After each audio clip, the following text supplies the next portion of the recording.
Okay, so that was the next lie. Now they're talking about going into Iran. Now, how would you feel if you were Iran and you had this big, powerful country, America, go into your next door neighbor, take over their oil fields, right? Wouldn't you be worried that what they were going to do to you? Of course you're going to be worried. But the people of America don't think about it from Iran's point of view. They think about it from our point of view. So now we're going to send more troops into Iraq and keep building up because they want Iraq and the Middle East to become part of the New World Order. And Iraq was using, Saddam wanted to start using euros instead of dollars, right? He was messing up their whole consumption. Iran wants to start using euros instead of dollars. They have. Okay? So I'm saying what they're trying to do is preserve their power. And one lie leads to the next lie, leads to the next lie. And until you get to the root cause of 9/11, which is supposedly the war on terror, we'll never solve our problems here. Should we send more troops into Iraq? Should we not send more troops into Iraq?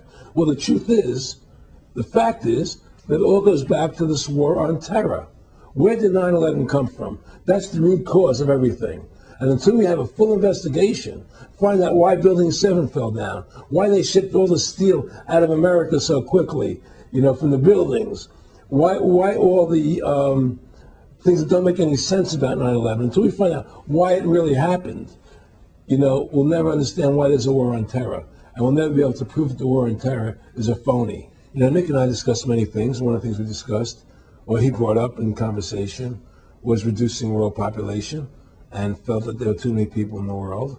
In a way, I agree, there are too many people in the world, but I don't think I have the authority to say who's going to die and who's not going to die, But they felt that they wanted to reduce world population, and he felt that it should be reduced by half. He even mentioned to me once they were having a real problem trying to solve the Israel-Palestinian problem.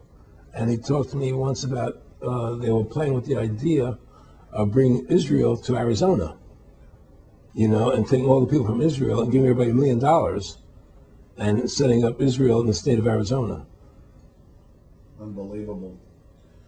Just to end that problem, because that's a problem that they're not in charge of, in a sense. They're not controlling that problem. They're very arrogant. They can do whatever they want to do. We've given these people the authority to create money out of thin air, and through that device, they control everything. And if you want to win the battle to stop that, you have to deny them the ability to create money. It's only because they can make money that they have all this power. They literally have the money machines. They have the money machines. They can print it. They can do whatever they want to do. They own everything. We take over pretty quick. If we were the guys that issued the money, everybody had to come give us real assets for the use of this money we just printed up. People.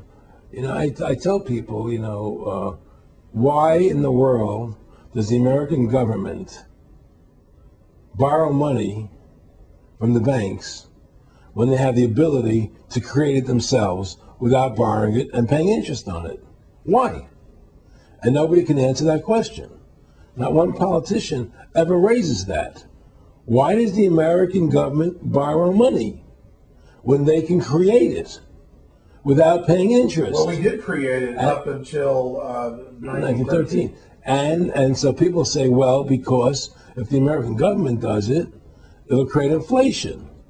That's the answer. I say, well, let's look at it. The American government has the Federal Reserve do it, which creates the same inflation as if they did it. But also with the inflation, now you're getting massive debt. So with the Federal Reserve, you have inflation and debt. Now, if the American government made the money, backed by gold, which limited the amount they could make, you wouldn't have debt and you wouldn't have inflation. But inflation was only about 50% from the 1780s, I've looked it up, until the late 1800s. And then we had the central banks already trying to cause some panics, which they then used to push the Federal Reserve. And if we look at inflation since 1913 into 2007, it's exponential. In fact, a dollar is worth about 2 pennies to what it was worth in 1913. Former Federal Reserve Chairman Alan Greenspan doubled the money supply from 2000 to 2006. And then Edward Bernanke, the new Fed chief, came in and said he's going to double it again in the next 2 years. And then he said, now I'm going to make the money supply numbers secret. And so now we don't even know. But the evidence is they are just, in the curve of inflation, it gradually grows. And then suddenly at a point, it goes straight up. And it seems we've It's now parabolic, reached, parabolic. But the thing is that the only thing I disagree with you on from early 1800 to 1913, there was no inflation other than during the Civil War. When Lincoln was Well, I'm talking about how much a dollar was worth. And I know it never changed. There was no inflation. In that whole 100 years, there was no inflation. People knew what the money was worth. They could retire. They knew what it would cost them to live their lives out. There was no problem. It was only since 1913 when the Fed came in that we created massive inflation and massive debt. So then what you said earlier, then there really wasn't inflation. There was no inflation. So you don't get inflation when the government issues the money, at least in the U.S. history. Well, not if it's backed by gold. Well, exactly. But I'm talking about, and I did look this up, and I believe that if you look after the country was set up, and some of the things back with Andrew Jackson and the rest of it, there were points where it spiked and there were manipulations. There were points, mostly during the Civil War. Yeah. That's because Lincoln printed so much money. Exactly. That's right. But once that ended, but basically there was no inflation other than that during that short period of time. A loaf of bread was the same thing. People could plan their lives. Today, they planned inflation. Now you have two parents working. They can't afford to pay for their family anymore. The kids are going to state-run schools now. The kids are being indoctrinated how to think. They're being given Ritalin. They're being given all these drugs. The whole country is being dumbed down. It's all because of the Federal Reserve System. And the Federal Reserve System and these bankers are responsible for the demise of America. And if we ever want to win this battle, you must shut down the Federal Reserve System.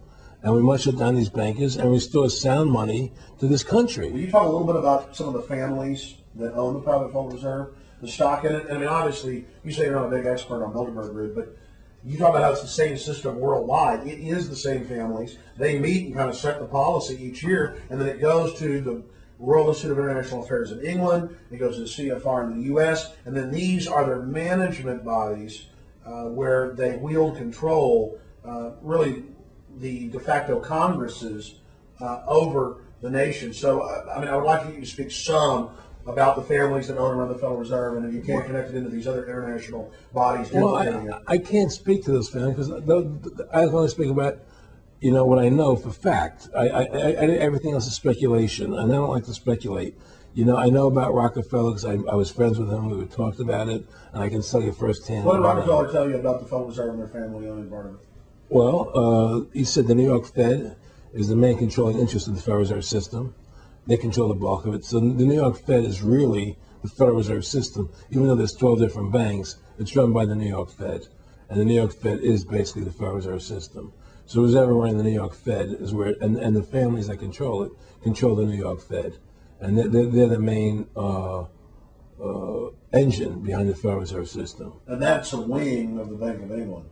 Well, the Bank of England and the Federal Reserve are partners, and the Bank of England is a private bank, and so is the Bundesbank in Germany, and the bank of all the banks of the G8 countries are all private banks. They're private central banks. And look, what happened in Europe? Didn't Europe vote down the European Constitution? Yes.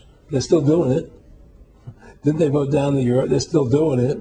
They don't care what the people vote. They do whatever they want to do. What we want doesn't matter anymore. It's their agenda. It's their plans that matter. Isn't that prima facie evidence of a tyranny? Oh, well, there's no question we're in tyranny. There's no question we're living in a world where the American citizen is no longer a free individual human being to do the things that they wish to do. We're slaves, and it's getting worse. What do we got to do to bring these people down? In my opinion, you must shut down the Federal Reserve System. And I think that there has to be an uprising. There has to be an uprising.